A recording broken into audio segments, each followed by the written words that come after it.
नमस्कार साथियों, मेरा नाम है मनीष भारती और आप देख रहे हैं संस्कृति IAS YouTube channel.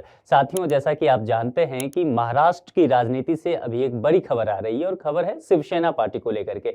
Shiv Sena party में दो गुट बन गया था। एक तो पहले जो उद्धव ठाकरे मुख्यमंत्री हुआ करते थे, तो जब एकनाथ शिंदे मुख्यमंत्री बने, उनके साथ कुछ विधायक चले गए तो उद्धव ठाकरे को इस्तीफा देना पड़ा था। तो ये दो गुट हो गया था। तो इसको लेकर के मामला सुप्रीम कोर्ट भी गया था, इलेक्शन कमीशन भी गया था। इन सब चीजों पे हम बात कर चुके हैं। अभी जो मामला आया था वो सुप्रीम कोर्ट ने 10 तारीख का डेडलाइन दिया था विधानसभा अध्यक्ष को, राहुल नार्वेकर को, कि कुछ पार्टी के जो एमएलए थे उन पर अयोग्यता का प्रश्नवाचक चिन्ह लगा हुआ था कि इनको अयोग्य करार दे दिया जाए। इन्हीं सब चीजों को लेकर के सुप्रीम कोर्ट के द्वारा कहा गया था कि 10 जनवरी तक आप किसी भी हाल में यह फैसला सुना दीजिए। तो यह फैसला अभी अध्यक्ष के द्वारा आ गया है। इसी पर हम विस्तार से चर्चा करेंगे, पूरा विवाद भी तरह हम समझेंगे और 10वीं अनुसूची देखेंगे। 10वीं अनुसूची क्या है? दल बदल कानून से संबंधित मामला है। हम यह भी देखेंगे ये जो एंटी डिफेक्शन लॉ है इसका अपवाद क्या है। ठीक है, इसके अलावा अध्यक्ष के क्या अधिकार होते हैं, विधानसभा अध्यक्ष के अधिकार की बात कर रहा हूं। सुप्रीम कोर्ट का इस संबंध में निर्णय क्या है? सुप्रीम कोर्ट विधानसभा अध्यक्ष के निर्णय पर न्यायिक समीक्षा कर सकती है या नहीं कर सकती है, इसको भी देखेंगे। इससे संबंधित एक फेमस केस भी हम समझने का कोशिश करेंगे। उसके बाद इस टॉपिक पर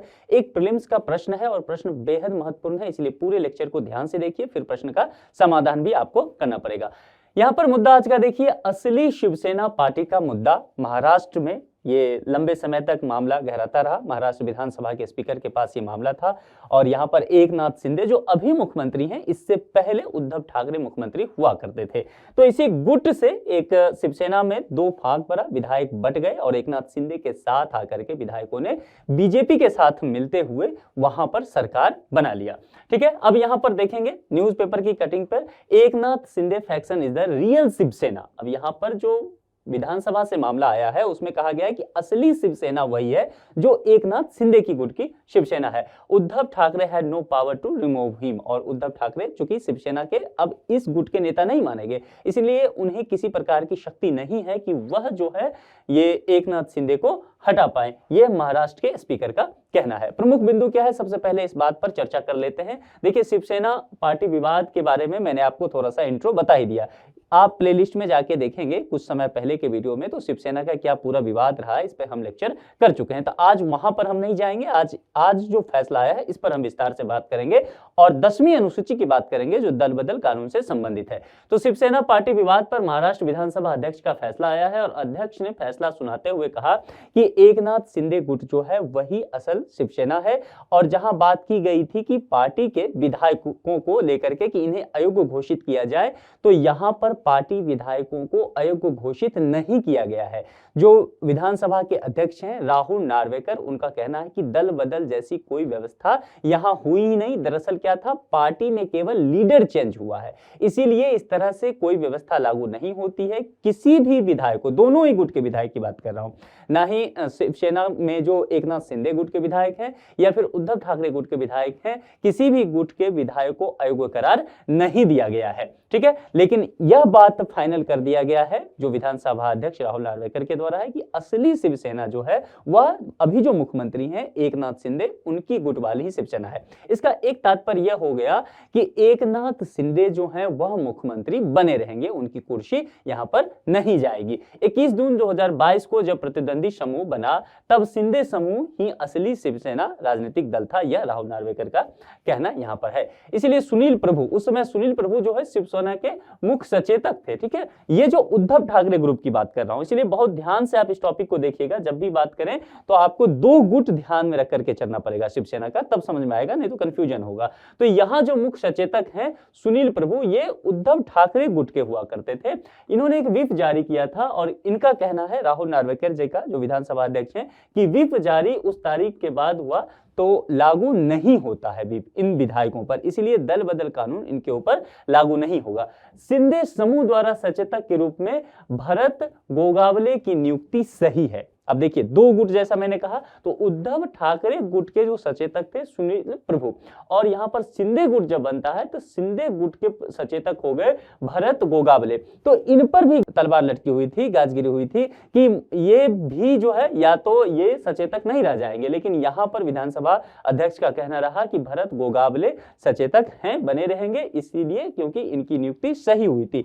शिवसेना के दोनों ही गुटों में किसी भी विधायक को अयोग्य घोषित नहीं किया गया है, इसकी बात हमने पहले भी कर लिया है। इससे पहले इलेक्शन कमीशन के पास शिवसेना के जो सिंबल है उसको लेकर के भी विवाद गया था, सुप्रीम कोर्ट में भी फिर यह मामला पहुंचा था, पीएल दायर किया गया था, हम उस सब चीजों पर बात करेंगे।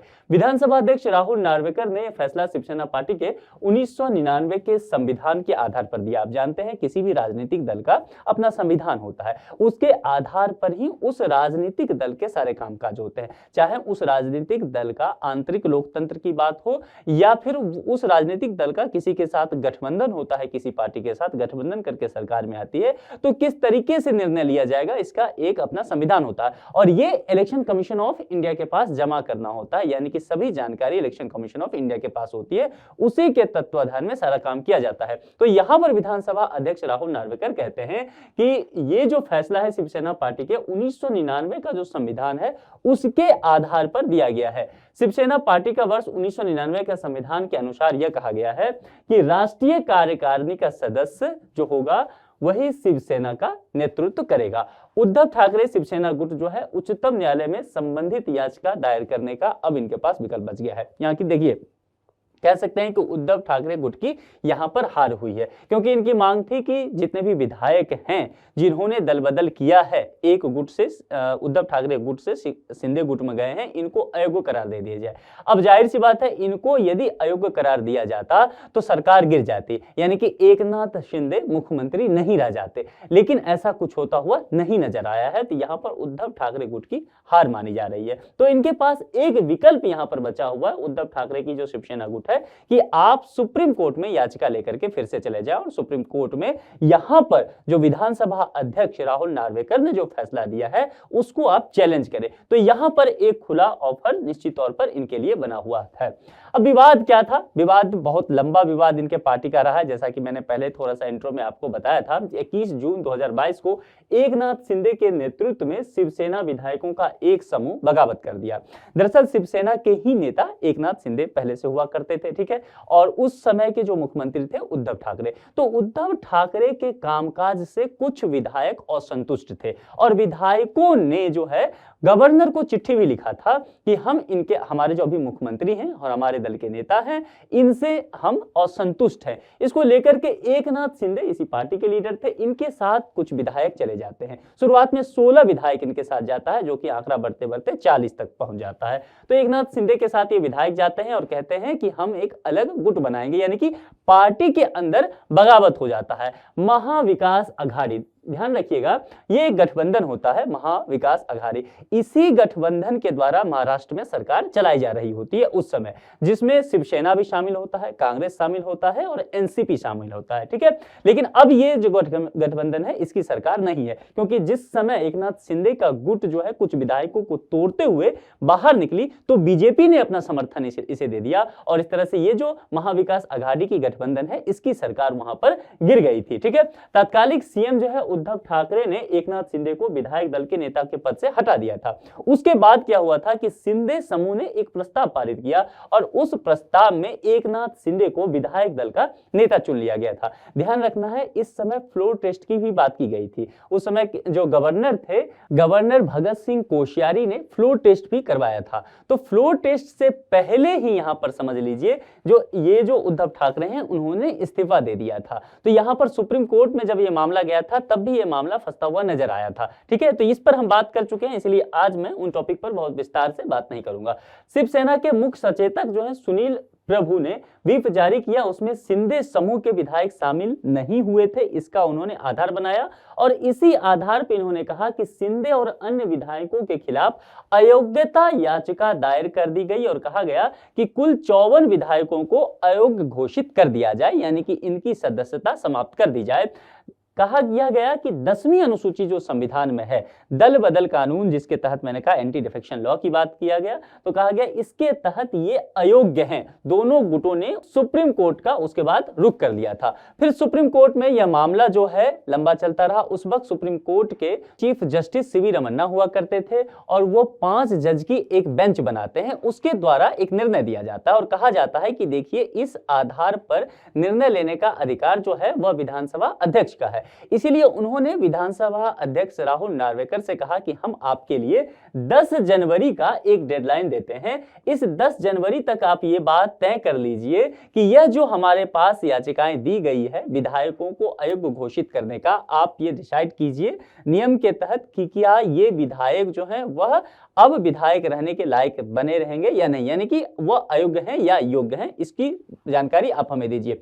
और कल 10 जनवरी था, इसीलिए कल शाम तक ये फैसला देर शाम तक आ गया इस पर। ठीक है, अब 10वीं अनुसूची को लेकर के हम जरा चर्चा करते हैं। हमने पूरा विवाद देख लिया, हमने यह देख लिया कि विधानसभा अध्यक्ष राहुल नार्वेकर ने क्या फैसला दिया, इन सब बातों को हम समझ गए। अब हमारे लिए यह जानना जरूरी है, जैसा कि मैं बार बार आपसे कहता रहा कि सुप्रीम कोर्ट ने भी दल बदल कानून को लेकर के बातें करने कहा, उसके बाद विधानसभा अध्यक्ष भी, जो याचिका दायर की गई वह भी दल बदल कानून के आधार पर दायर किया गया अयोग्यता को लेकर के बात। तो आखिर ये एंटी डिफेक्शन लॉ है क्या, दल बदल कानून जो संविधान के 10वीं अनुसूची में है? तो जरा देखिए, वर्ष 1985 में 52वें संविधान संशोधन अधिनियम द्वारा भारतीय संविधान में 10वीं अनुसूची जोड़ा गया और इसे दल बदल विरोधी कानून कहा गया। अब मैंने एक बार पहले भी आपसे कहा था, जब भी हम किसी कानून को पढ़े तो हम सबसे पहले यह समझे कि आखिर उस वक्त उस कानून की जरूरत क्या रही होगी। देखिए, यह जो 80-90 का दशक था, इस वक्त क्या हो रहा था कि कुछ विधायक विभिन्न पार्टियों में देखा जा रहा था कि दल बदल लेते थे। अब इस वजह से क्या हो रहा था, सरकारें लगातार कई राज्यों में गिर रही थी, बन रही थी, यानी कि कहीं न कहीं राजनीतिक अस्थिरता का माहौल पूरे देश में हो गया था। इसीलिए जो नीति निर्माता है उन्होंने इस बात की जरूरत समझी कि एक ऐसा कानून हो जो कि दल बदल अगर करते हैं, यानी देखिए कानून के नाम ही देखिए दल बदल, यानी कि एक दल से दूसरे दल जाते हैं, वाइस वर्सा कर देते हैं, तो इसके विरोध में एक कानून बनाया जाए, यानी कि विधायकों को जो है दल बदल करने से रोका जाए, या सांसदों पर भी यह लागू हो रहा है। ठीक है, तो इस बात को समझना है। और यदि मान लीजिए वो दल बदल करते भी हैं, क्योंकि वो कहेंगे ये हमारा लोकतांत्रिक अधिकार है कि किस राजनीतिक दल से हम अपना संबंध रखना चाहते हैं, तो इसके लिए कुछ विशेष प्रावधान किए जाए। तो यह प्रावधान इसमें किया गया और उसी समय संविधान में 10वीं अनुसूची 52वें संविधान संशोधन के द्वारा जोड़ दिया गया। तो इतना मामला समझ में आ गया। अब यह जो कानून है दल बदल विरोधी कानून, यह संसद पे भी लागू होता है और विधानसभा पर भी लागू होता है, यानी कि जो सांसद महोदय होंगे उन पर भी और जो विधायक होंगे दोनों पर ही लागू होगा। दल बदल के संबंध में किसी सदस्य की योग्यता का निर्धारण सदन के जो पीठासीन अधिकारी होंगे। अब सदन के पीठासीन अधिकारी यानी कि विधानसभा से संबंधित बात है तो विधानसभा अध्यक्ष होंगे। जैसे कि मान लीजिए अभी महाराष्ट्र विधानसभा की बात आई तो वहां के विधानसभा अध्यक्ष अभी हैं राहुल नार्वेकर। इसलिए सुप्रीम कोर्ट ने भी राहुल नार्वेकर जी को ही कहा कि आप ये डिसीजन लीजिए, क्योंकि आप जो है इसके तहत, इस कानून के तहत पीठासीन अधिकारी आप ही हैं। मान लीजिए ये संसद से हो, यानी कि लोकसभा से मान लेते हैं होता है, तो लोकसभा के पीठासीन अधिकारी अध्यक्ष हो जाएंगे ओम बिरला। तो ओम बिरला फिर इससे संबंधित यदि कोई ऐसा मामला आता है तो उस पर निर्णय लेंगे। तो उदाहरण से आपको स्पष्ट हो गया इस कानून की कुछ बातें। चलिए, अब इसके तहत कुछ महत्वपूर्ण प्रावधान किया गया है। किसके तहत? एंटी डिफेक्शन लॉ के तहत, 10वीं अनुसूची के तहत। तो कुछ परिस्थिति बताई गई है कि यदि ये परिस्थिति होता है तो किसी भी माननीय सदस्य हैं, चाहे वो सांसद हैं चाहे वो विधायक हैं, उनकी सदस्यता समाप्त हो जाएगी, वह सदस्य बने रहने के लिए योग्य नहीं हो जाएंगे। अब यह चीजें अगर आप समझ जाएंगे तो अभी जो महाराष्ट्र विधानसभा में हुआ है घटनाक्रम, इसको आप अच्छी तरह से समझ सकते हैं। कुछ प्रावधान है। प्रावधान क्या क्या है देखिए, यदि कोई सदस्य स्वेच्छा से अपनी राजनीतिक दल की सदस्यता छोड़ देता है, जाहिर सी बात है किसी भी राजनीतिक दल में वो शामिल होते हैं, वह सदस्य रहते हैं यानी कि संसद सदस्य होते हैं या फिर विधायक रहते हैं, और स्वेच्छा से अपना कोई भी वजह बताते हुए, चाहे निजी कारण ही देते हुए कि मैं अब इस राजनीतिक दल से संबंध नहीं रखना चाहता, तो वह फिर सदस्य नहीं रह जाएंगे सदन के, यानी कि या तो सांसद हैं तो सांसद नहीं रहेंगे या फिर विधायक हैं तो विधायक नहीं रह जाएंगे। दूसरी बात ये कहा गया कि यदि कोई सदस्य अपने राजनीतिक दल से के दिशा निर्देशों के विपरीत वोटिंग करता, व्हिप जारी किया जाता है, जैसा इस मामले में भी हुआ था महाराष्ट्र में, सचेतक का जो मैंने बात बताया था इसलिए वहां पर समझाया था। तो व्हिप अगर जारी किया गया कि सभी लोगों को उपस्थित होना है, अमुक मुद्दे पर वोटिंग होनी है और कोई सदस्य जो है वो क्रॉस वोटिंग कर देता है, यानी कि पार्टी के गाइडलाइन से बाहर जाकर के काम करता है, तब उस पर कार्रवाई की जा सकती है। और यही मामला जो है यहां पर महाराष्ट्र विधानसभा में भी देखने को मिला है। दल के द्वारा 15 दिनों के अंदर उसे माफी नहीं दी जाती है। इसमें माफी मांगने का भी प्रावधान है और वह संबंधित दल यदि उन्हें माफ कर देता है तो ठीक है, यदि नहीं 15 दिन के भीतर करता है तो फिर उनकी सदस्यता चली जाएगी। चुनाव के बाद, यहां पर एक शब्द का ध्यान रखिएगा क्योंकि ये आगे चल के आपके काम आने वाला है। चुनाव के बाद कोई निर्दलीय उम्मीदवार किसी राजनीतिक दल में यदि शामिल हो जाता है तब भी उसकी सदस्यता चली जाएगी। क्यों? क्योंकि निर्दलीय उम्मीदवार जो है, उस शब्द में ध्यान दीजिए, वह निर्दलीय है, किसी भी दल से संबंधित नहीं है, तो जनता ने उसके आधार पर ही उसे प्रतिनिधि अपना चुना है। लेकिन चुनाव के बाद जो है निर्दलीय उम्मीदवार राजनीतिक दल में शामिल हो गया तो जाहिर सी बात है आप निर्दलीय चुन के आए थे और फिर एक दल का हिस्सा बन रहे हैं, इस आधार पर आपकी योग्यता नहीं रह जाएगी फिर जनप्रतिनिधि बने रहने की। यहां पर इस पॉइंट को ध्यान से समझिएगा, आगे फिर ये काम आएगा। कोई मनोनीत सदस्य कौन होते हैं? जिनको जो चुनाव नहीं लड़ते हैं, अलग अलग क्षेत्र से आते हैं, कला से, संस्कृति से, खेल से, ऐसे क्षेत्र से इन्हें मनोनीत किया जाता है। ठीक है, और यह अगर कोई मनोनीत सदस्य है, अपने मनोनयन के 6 माह के बाद, शब्द पे ध्यान देना है, 6 माह के बाद यहां बात की गई है, किसी राजनीतिक दल की सदस्यता ग्रहण कर लें। यानी कि ये मनोनीत होते हैं कोई सदस्य और कोई व्यक्ति है और मनोनयन के बाद 6 महीना बीत जाता है, उसके बाद किसी राजनीतिक दल की सदस्यता ग्रहण कर लेते हैं, तो फिर वह जो सदस्य बनाए गए थे मनोनीत सदस्य, वह सदस्य नहीं रह जाएंगे, वह उनकी योग्यता चली जाएगी। तो इस पॉइंट को ध्यान रखिएगा, इस पर फिर से हम आएंगे, डिस्कशन करेंगे। आगे बढ़ते हैं। अब यहां इसके तहत कुछ अपवाद दिया गया है। एंटी डिफेक्शन लॉ कहां लागू नहीं होता है, जैसा मैंने पहले ही कहा था कि यह दल बदल विरोध के संदर्भ में यह कानून लाया गया था, लेकिन निश्चित तौर पर जनप्रतिनिधि जो हैं उनके कुछ संवैधानिक अधिकार हैं, वह कह सकते हैं कि हमारा लोकतांत्रिक अधिकार है कि किस राजनीतिक दल से मैं अपना संबंध बनाए रख सकूं। इस केस में कुछ अपवाद भी दिया गया है कि ये टर्म कंडीशन है, यदि आप ऐसा करते हैं, इसके तहत मामले पाए जाते हैं, तब आपकी सदस्यता बरकरार रह जाएगी।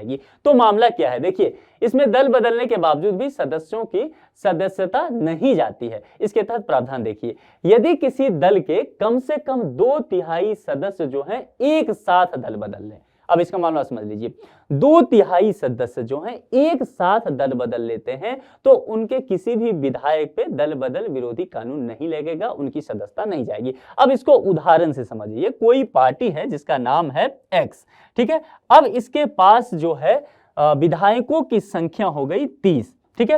अब इसके विधायक जो हैं अपने नेता से संतुष्ट नहीं हैं, ठीक है, और ये चाहते हैं किसी दूसरे दल में शामिल हो जाए और उस दल का नाम रख देते हैं वाई, ठीक है।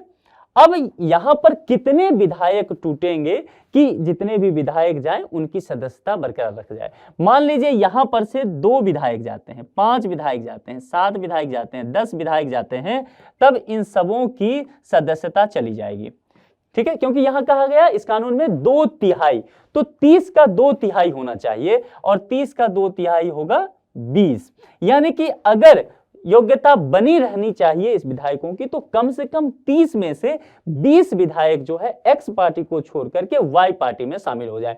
20 से एक भी कम हुआ तो इन सभी की सदस्यता चली जाएगी, ध्यान रखना। और 20 होता है तो 2/3 का जो एक गाइडलाइंस दिया गया था इसको ये पूरा कर लेते हैं, इस आधार पर किसी भी विधायक की सदस्यता नहीं जाएगी या इसमें सांसद भी हो सकते हैं। तो मामला समझ में आ गया 2/3 का। उसके बाद मैंने आपसे कहा था मनोनीत सदस्य के विषय में कुछ बातें मैं करूंगा, तो मनोनीत सदस्य के विषय में समझ लीजिए। पहले कहा गया कि मनोनीत सदस्य होते हैं अपने मनोनयन के 6 महीने बाद किसी राजनीतिक पार्टी को ज्वाइन करते हैं तो उनकी सदस्यता चली जाएगी, यहां ध्यान रखना 6 महीने बाद। और यहां पर अपवाद में कहा गया कि कोई मनोनीत सदस्य हैं मनोनयन के 6 महीना के अंदर ही किसी राजनीतिक पार्टी में शामिल हो जाते हैं। अगर 6 महीना पूरा हो गया उसके बाद किसी राजनीतिक पार्टी में शामिल होते हैं तो फिर वो सदस्य नहीं रह जाएंगे। लेकिन 6 महीना पूरा नहीं है, 5 महीना में ही मान लीजिए मनोनयन हुआ उनका, ठीक है, मनोनीत सदस्य वो बने 4 महीना में ही, 5 महीना में किसी राजनीतिक दल को उन्होंने ज्वाइन कर लिया तो फिर उनकी सदस्यता नहीं जाएगी। ये अब बाद में आ जाएगा एंटी डिफेक्शन लॉ के। ये मामला पूरा क्लियर हो गया। चलिए आगे बढ़ते हैं। अब यहां पर एक बात मैंने आपसे कहा था कि सदन के अध्यक्ष के अधिकार को लेकर के हम बात करेंगे, क्योंकि यहां पर महाराष्ट्र के विधानसभा अध्यक्ष को लेकर के ही पूरा मामला टिका हुआ था कि विधानसभा अध्यक्ष क्या फैसला देने वाले हैं 10 जनवरी तक, जो कि 10 जनवरी को शाम में उन्होंने सुना भी दिया और सुप्रीम कोर्ट ने भी उन्हें यही कहा कि आप पीठासीन अधिकारी हैं, आप ही फैसला सुनाइए। तो यहां हमारे लिए यह भी जानना जरूरी हो जाएगा कि सदन के अध्यक्ष जो होते हैं उनके क्या अधिकार है। देखिए, दल बदल कानून के अंतर्गत सदस्यों की अयोग्यता संबंधी सभी अधिकार जो हैं सदन के अध्यक्ष या सभापति को दिए गए हैं। एंटी डिफेक्शन लॉ इसकी व्याख्या करता है। एक मामला तो समझ में आ गया। वर्ष 1985 में पारित मूल कानून में अध्यक्ष के द्वारा लिए गए किसी भी निर्णय को न्यायिक समीक्षा की परिधि से बाहर रखा गया। इस मामले को ध्यान से समझ लीजिए, क्योंकि यहां पर कुछ और पढ़ेंगे, सुप्रीम कोर्ट का कुछ और निर्णय आएगा, आपको कंफ्यूजन होगा। यहां पर कहा गया कि वर्ष 1985 में पारित मूल कानून, जो मूल कानून था उसमें अध्यक्ष के द्वारा लिए गए कोई भी फैसला यदि होता है, कोई भी निर्णय, तो उसको न्यायिक समीक्षा की परिधि से बाहर रखा गया है। यानी कि अगर जो अध्यक्ष होगा, सभापति होंगे, सदन के अंदर निर्णय लेते हैं तो उसका न्यायिक समीक्षा नहीं होगा, उसको कोर्ट में चैलेंज नहीं किया जा सकता है। यह अपने आप में ही उनके द्वारा दिया गया फैसला, जो पीठासीन अधिकारी हैं, वह आखिरी फैसला होगा, वही ध्रुव सत्य होगा। यह कहा गया 1985 में पारित मूल कानून के तहत। ठीक है, अब यहां पर समझ लीजिए, न्यायालय के पास किसी भी प्रकार के हस्तक्षेप करने का अधिकार नहीं है। तो यह तो अभी तक आप समझ लीजिए। यहां पर सुप्रीम कोर्ट में कुछ मामला जाता है, अब मैं वहां ले चलता हूं, तो पॉइंट ये ध्यान रखना है। आगे बढ़ते हैं। अब 1985 के मूल कानून की बात मैंने कहा था। वर्ष 1992 का एक केस समझिए। वर्ष 1992 में क्या होता है कि एक फेमस केस जाता है सुप्रीम कोर्ट के पास, और ये लैंडमार्क केस होता है। ठीक है, क्योंकि अभी तक मैंने 1985 का आपको बताया था। अब 1985 में दल बदल कानून को करके मूल कानून की बात की गई थी, और उसमें कहा गया था कि पीठासीन अधिकारी जो होंगे उनका फैसला ही अंतिम होगा, न्यायिक समीक्षा के तहत नहीं जाएगा, कोर्ट उसमें हस्तक्षेप नहीं करेगा। लेकिन 1992 में एक केस आता है, केस का नाम है कोहितो होलोहोन बनाम जा चिल्हू मामला। इस मामले को आप नोट कर लीजिए, ये बहुत इंपॉर्टेंट केस है, ये प्रीलिम्स में पूछा जा सकता है। ये मामला चूंकि महाराष्ट्र वाला चर्चा में रहा है तो संभव है यहां से मामला बन जाए। इसमें जो है सुप्रीम कोर्ट इस केस के तहत कुछ निर्णय देती है, और इस निर्णय के तहत सुप्रीम कोर्ट ने पहला जो मामला था कि न्यायालय हस्तक्षेप नहीं करेगी, इस बात को सुप्रीम कोर्ट यहां पर खारिज करते नजर आती है। और सुप्रीम कोर्ट कहती है पीठासीन अधिकारी द्वारा सदस्यों की योग्यता के संबंध में लिया गया निर्णय जो है न्यायिक समीक्षा के तहत आएगा। अब हम मामला आपको समझ में आ गया, यही बात मैं कह रहा था कि आपको ध्यान रखना है। यहां पर कहा गया वर्ष 1985 में पारित मूल कानून में अध्यक्ष द्वारा जो लिया गया फैसला होगा न्यायिक समीक्षा के तहत नहीं आएगा, कोर्ट उसमें हस्तक्षेप नहीं करेगा। आगे 1992 में कोहितो होलोहोन बनाम जा चिल्हू मामले में सुप्रीम कोर्ट कहती है कि जी ऐसा बिल्कुल नहीं है, पीठासीन अधिकारी जो भी निर्णय लेते हैं वह न्यायिक समीक्षा के तहत आएगा, हम देखेंगे कि उन्होंने प्रक्रिया सही किया है कि नहीं। ठीक है, अब यहां पर पीठासीन अधिकारी का निर्णय जब तक नहीं आता तब तक न्यायालय इसमें कोई हस्तक्षेप नहीं करेगा। अब आप सुप्रीम कोर्ट के मामले को समझ लीजिए। जैसा मैंने अभी कहा था कि महाराष्ट्र का जो ये पीआई गया था, तो उसमें सीवी रमन्ना के समय जो चीफ जस्टिस थे, तो 5 जज की बेंच बैठी थी। तो 5 जज की बेंच बैठी थी, तो चीफ जस्टिस ने क्या कहा था, यही बात कहा था चीफ जस्टिस ने कि जब तक पीठासीन अधिकारी का निर्णय नहीं आ जाता है तब तक न्यायालय हस्तक्षेप नहीं करेगी। तब मामला जाके पहुंचा था ना कोर्ट में, सुप्रीम कोर्ट में, कि आप इस मामले को देखिए। तो सुप्रीम कोर्ट ने कहा पहले पीठासीन अधिकारी को तो ये मामला देख लेने दीजिए, और इसीलिए सुप्रीम कोर्ट ने कहा था, सुप्रीम कोर्ट ने, कि जनाब पीठासीन अधिकारी से कि 10 जनवरी तक आप बताइए हमें कि आप इस निर्णय में, इस मामले को लेकर के क्या आपका मत है, इस मुद्दे को लंबा मत खींचिए। तो 10 जनवरी को यहां पर मामला दे दिया। अब मैंने शुरू में आपको कहा था उद्धव ठाकरे गुट के पास, जो शिवसेना गुट है उद्धव ठाकरे का, उनके पास एक विकल्प है कि वो अदालत का दरवाजा खटखटा सकते हैं, फिर से सुप्रीम कोर्ट पहुंच सकते हैं। और फिर से सुप्रीम कोर्ट पहुंचेंगे तो क्या कहेंगे कि जनाब ये न्यायिक समीक्षा के अंतर्गत मामला आता है पीठासीन अधिकारी का, देखिए इन्होंने ये चीजें गलत किया। यदि उनको कुछ गलत लगता है अपनी याचिका में बता सकते हैं। तो यहां पर वो कहेंगे कि पीठासीन अधिकारी का निर्णय अब आ गया है, इसीलिए अब आप इसमें हस्तक्षेप कीजिए, देखिए ये चीजें गलत हुआ है, ये यहां से बताया जा सकता है। यह पूरा मामला जो है अब संभव है कि सुप्रीम कोर्ट पहुंचेगा, इस पर आपको नजर बना करके रखना होगा।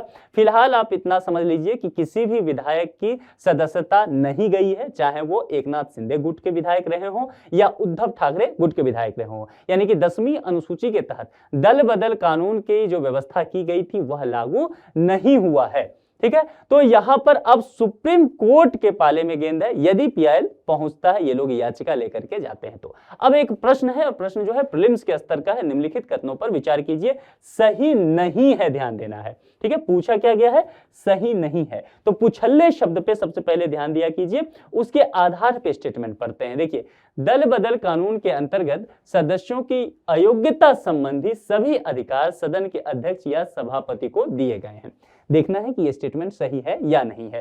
कोई मनोनीत सदस्य मनोनयन के 6 महीने के अंदर किसी राजनीतिक दल में शामिल होने पर दल बदल कानून के अंतर्गत अयोग्य घोषित नहीं होता है। दूसरा, दल बदल विरोधी कानून की चर्चा मूल संविधान में अनुसूची 5 में की गई थी। ध्यान रखना है, 3 स्टेटमेंट दिया गया है, देखना है कौन गलत है कौन सही है, उसके आधार पर 4 विकल्प दिया गया है। चारों विकल्प में से कोई एक विकल्प ही सही होगा। जिस तरह से अभी तक आप लोग प्रश्नों का बहुत अच्छा जवाब देते रहे, बहुत अच्छे से पढ़ते लिखते रहे, तो इसी आधार पर इस प्रश्न का भी जवाब कमेंट बॉक्स में लिखिए। कोई स्टेटमेंट गलत रहता है तो वैसे तो आप लोग बताते ही हैं कि कोई स्टेटमेंट गलत है तो क्यों गलत है, इस प्रश्न में भी जरूर बताइए कि गलत होने का क्या आधार है।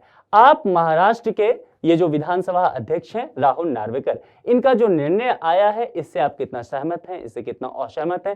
क्या सुप्रीम कोर्ट को इस मामले में दखल देना चाहिए? असली शिवसेना गुट कौन हो सकता है आपके नजरिए से? हमें कमेंट बॉक्स में अपने विचार से अवगत कराइए। मैं देखते भी रहता हूं आप लोग बहुत अच्छा और बहुत परिपक्व विचार तर्क के साथ देते हैं, अच्छा लगता है, तो इस विषय में भी अपने विचार जरूर रखें। इस लेक्चर में इतना ही रखते हैं, किसी दूसरे लेक्चर में किसी दूसरे मुद्दे के साथ आपसे मुलाकात होगी। अपना ख्याल रखिए। Thank you.